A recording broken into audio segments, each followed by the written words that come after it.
Channel news. Okay. Um,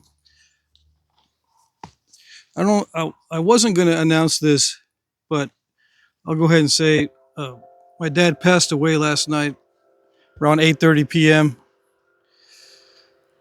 Uh, he passed away in his sleep, and we could see it coming.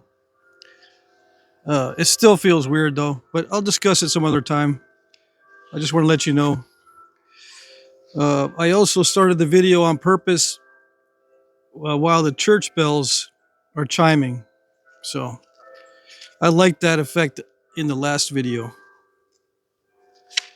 Let me just see what I got here for notes.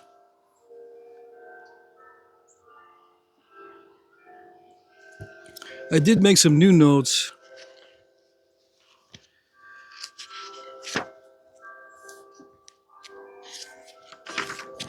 Somewhere.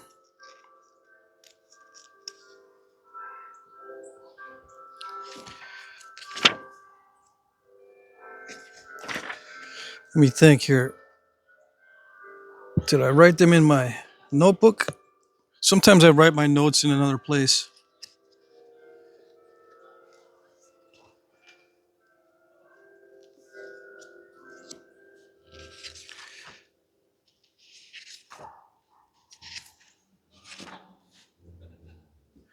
Yeah, I must have written them somewhere else.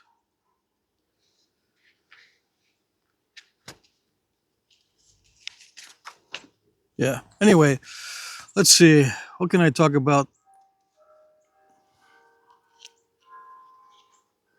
We got more snow, as you can see. That was nice. I was able to sleep in a little bit this morning.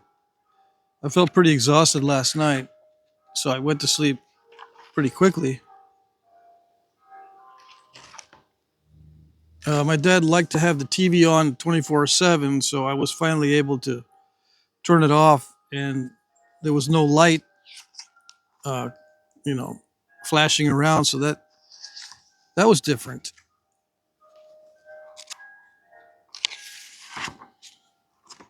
I guess it does really affect your sleep if there's complete darkness.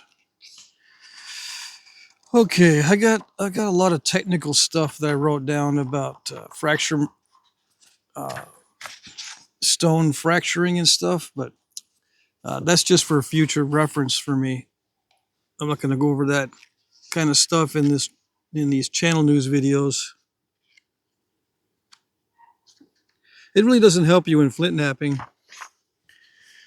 And one of the main reasons I got into Flintknapping was for stress relief and to feel productive in doing something that um, didn't cost a fortune to get into. You know, how expensive are rocks? Little did I know that I was lucky to live in a place where they had lots of rocks. So it was not expensive for me, but it is expensive for some people. Yeah.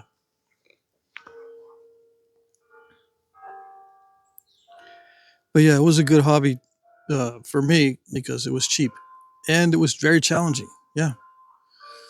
Not that I like challenges all that much, but it wasn't something I could learn in a week and then get bored with it. No, it took years to learn it. So, and then I didn't stay with it constantly. Sometimes I would quit and get back into it.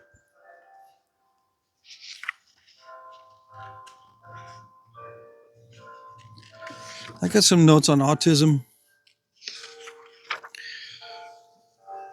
One of the things that I was thinking about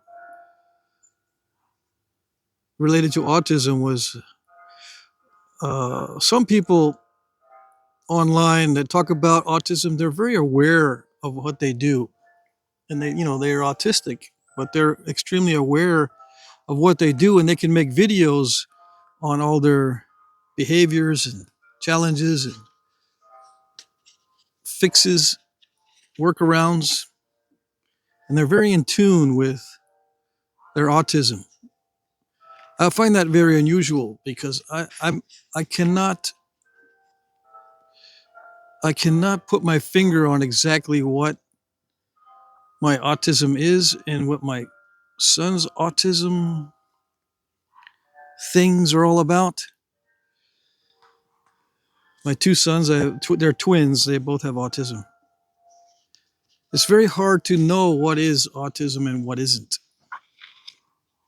And I think one of the ways to tell is that you just are not self-conscious about these things. And you're just totally clueless about your behaviors and your facial expressions.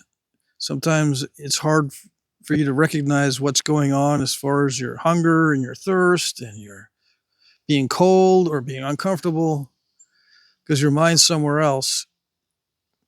You do notice these things, but they are, it's not constant. Like you might notice someone touching you, poking you, but you don't notice that it's cold outside or you're feeling a cold or something.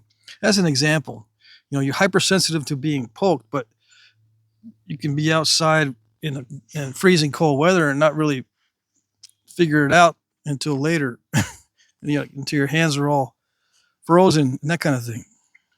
It's a very weird thing,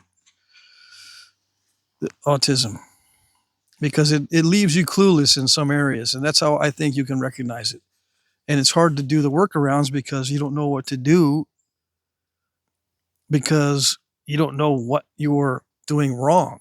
You can't self-evaluate very easily in half the cases, let's say. In some cases, you're hyper aware of certain things, like you're hyper aware of light sensitivity. You know that bugs you. So yeah, that's easy to spot. But other things, it's just weird that some people are aware of all of their characteristics. No, someone will have to point out to me certain things that you have trouble with that. Yeah, I can't. It doesn't register with me, like with a clock. And my dad's the same way. It's very hard for us to read a clock with the numbers around the outside instead of just a digital readout. I have to pay attention to. I got to go back to the beginning. Okay, I can read the hour hand just fine, but it's the minute hand and the second hand. I got to pay attention to exactly. It's I got to count 5, 10, 15, 20, 25, 30, and it doesn't match the numbers on the clock because it goes 1, 2, 3, 4, 5, 6. But I had to count 5, 10, 15, 20, 25, 30. I don't equate 6 with 30, the number 6 with the number 30 when I look at a clock. So I got to go all the way around, that sort of thing. But I've memorized the different positions, and that's 15, that's 30, that's 45, and that kind of thing. But then I go from there. So there's a delay in me reading a clock, something so simple for most people. That kind of thing. And that happens with other things as well, like reading expressions sometimes or picking up on what someone's trying to say. Like it'll go over my head until I start turning the wheels a little bit and going back and then recreating what was said and analyzing it. Okay. That sort of thing. Yeah. But then we're hypersensitive. Like one of my sons is hypersensitive to political views. He knows and he can evaluate a political view extremely fast. Where on the spectrum it lies as far as your political views, very fast. And it can analyze philosophies very quickly as well and put them in categories, that sort of thing. So there's a hypersensitivity and awareness in some areas and then complete clueless in other areas. How do you get around the clueless things? You need guidance from either a trusted friend or a partner or something. And hopefully they don't take advantage of that because it can be done. You can take advantage. Yeah. Yeah. I've learned ways because I had to figure out what was going on. I've learned ways that people can manipulate other people. It's quite sneaky. Yeah.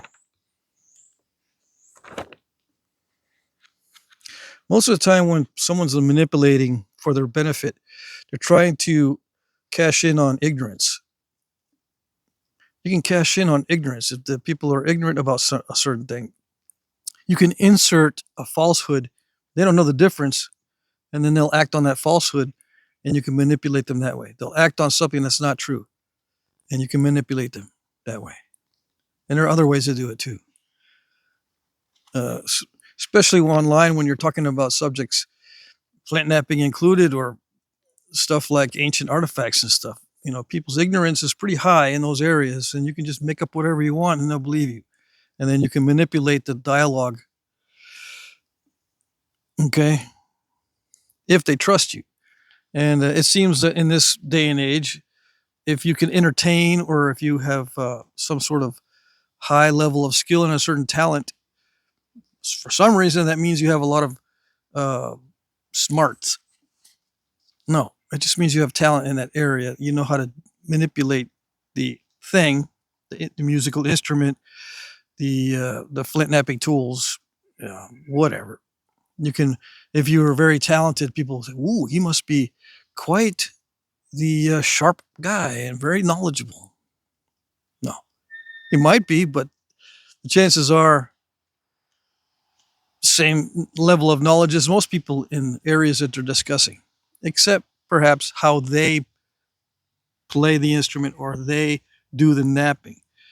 They could tell you exactly how they do the thing, and that's what you can trust. But they wander out into other areas, and a lot of times they don't know what they don't know what. I shouldn't say they don't know what they're talking about, because they do know what they're talking about, but they may be talking at the same level of ignorance as everybody else, or they know everyone else's level of ignorance and they're trying to play on that to either get attention, like, "Ooh, he knows this and we didn't. Wow!" But he could be making it up and sound smart. Yeah, got to be watching out for that. And AI has that problem. AI doesn't know what's true and what's not when it's being fed information, especially when it looks online for conversations. I had a discussion with Grok on X Twitter 4 or 5 days ago, and I was inputting some excerpts from a book, and AI didn't have access to those excerpts from the book. So it doesn't have full access to what we have on the internet. For instance, you go on YouTube and you can click on a video, and then down below the video, there's the title, but it says more. You click on more, and it'll bring you down to what's in the description box. And you go all the way down to the end, and you can click show transcript. And then the transcript comes up of everything that's said in the video. And then we can read it. But AI can't read that, supposedly. Well, Grok can't access that, but we can access that. That happens to be an extremely important resource that AI is not able to access, as an example. And who knows what other areas of information that's not able to access. But it's able to access conversations that people are having online. It accesses conversations, which means that if you have thousands of bots conversing about nonsense, AI picks that up as valid discourse, and it will respond to you in a way that matches that discourse, which is kind of dangerous, because you can manipulate what AI knows by flooding the internet with conversations that are false, intentionally false, that sort of thing. Or, doesn't even need to be intentionally flooded, just someone who's prolific in spouting what everyone else is ignorant about. They're at the same level of ignorance, and they're talking about things that are, let's say, partially correct, because they don't know everything because of their ignorance. They just talk on and on and on about things that are partially true, or they're producing only part of the information.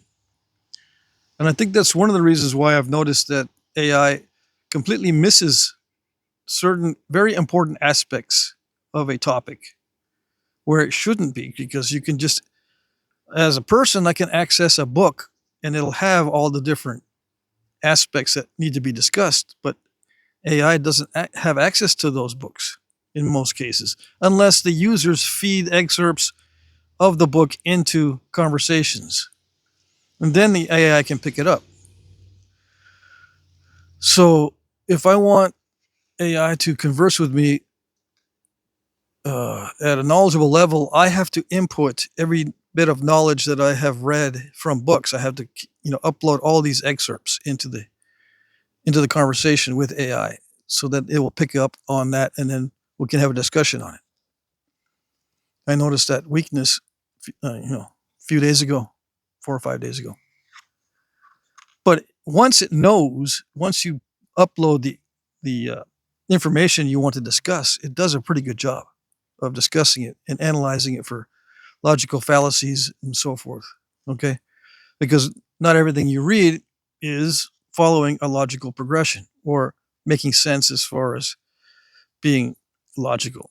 A lot of it that you read, especially in political and cultural matters, is full of fallacies because it works. Fallacies actually work with people who are not knowledgeable about how conversations should go.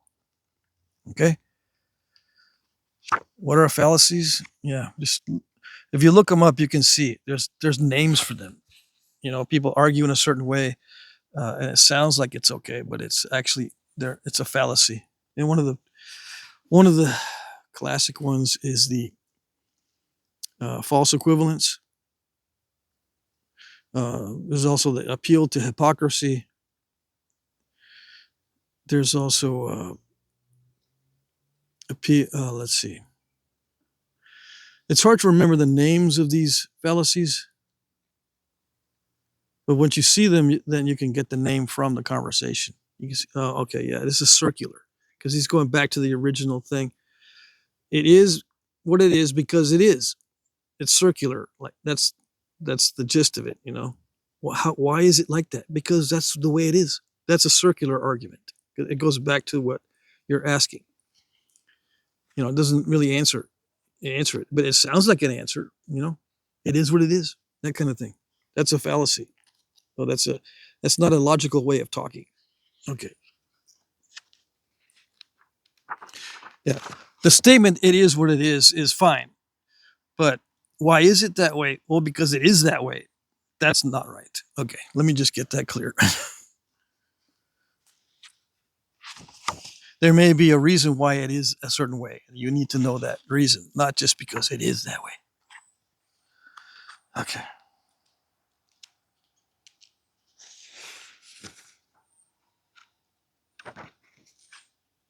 I think that's it.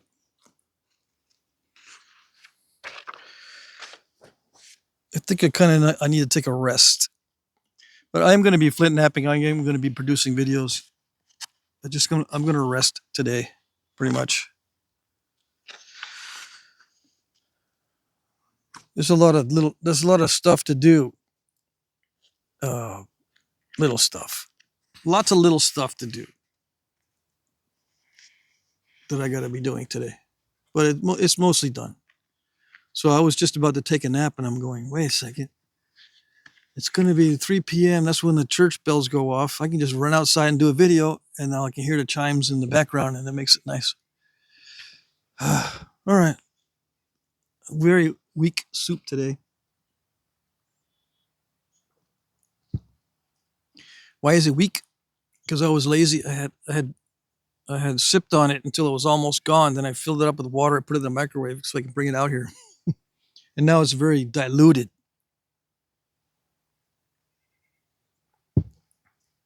Why does soup work for anxiety? Because food produces dopamine. You eat something and it'll produce dopamine. Or you taste something good and it produces dopamine. Yeah. That's why people get addicted to eating, people with anxiety. Yeah. Well, how should I say? Not addicted to eating, but addicted to, addicted to putting food in your mouth.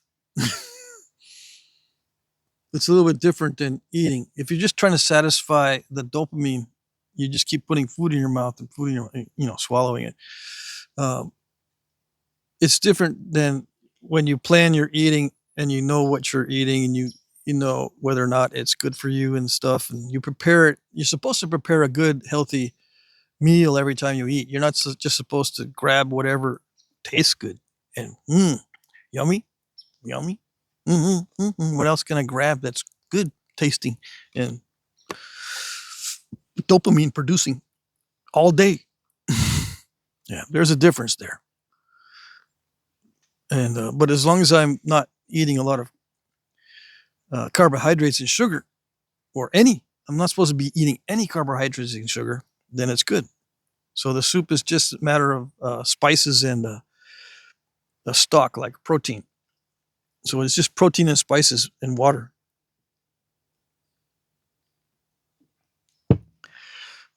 And I can sip on that and get that little good effect. When I'm trying to do something stressful like writing or reading. Okay. Or doing a video. So I think I'm going to go in and take my nap. Although I'm itching to get some more of these projects done. I'm going to have a lot of free time now. It feels weird. Yeah. I'm going to have a lot of free time that I'm going to be using for productive time. Yeah. Okay. Yeah. I'll upload the video and I'll figure out what I'm going to do for a video tonight, probably. Maybe I'll upload another one tonight. Okay. That's it.